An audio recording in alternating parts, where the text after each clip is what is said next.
Hello everyone, welcome back to the channel. In this video I'm going to walk you through a quick in-depth comparison about these two password manager platforms, which is NordPass and Proton Pass. So I'm going to create a quick overview about these two platforms, also analyze and review the strength and the weakness of these two platforms to help you decide which of them would be a better option for you to use in 2025. So let's get started with a quick view about these two platforms. NordPass is a password manager created by the NordVPN team, offering a secure cloud storage, autofill, and password health tools in a sleek. It's also for beginner-friendly package.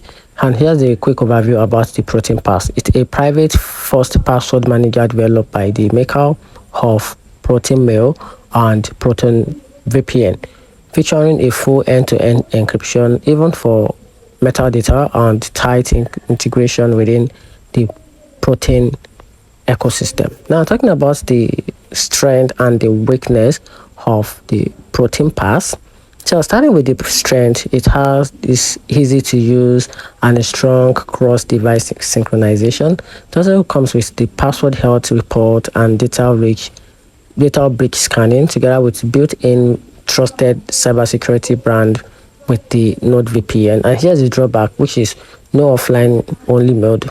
And also it is free plan limited to one device and the viewer advanced privacy control than Proton Pass. And here is a quick overall strength and weakness about the Proton Pass itself. So think about the strength. It has this end-to-end description for everything, including metadata, which is part of the strength of the platform.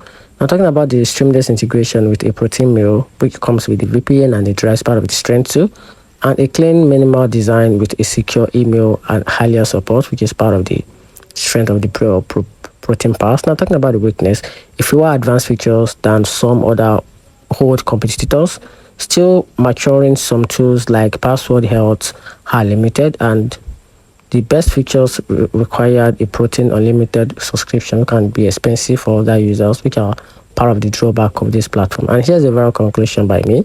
So if you want a polished, well-rounded password manager with a good security features and easy setup across other devices, just simply go for NordPass. Then if you realize or if you want to prioritize absolute privacy and use Proton ecosystem, or want a encrypted metadata and alias protection, just go for Proton Pass. Just go for Proton Pass. So that's it.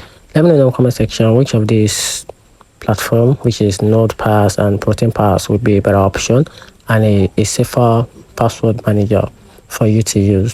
Thanks.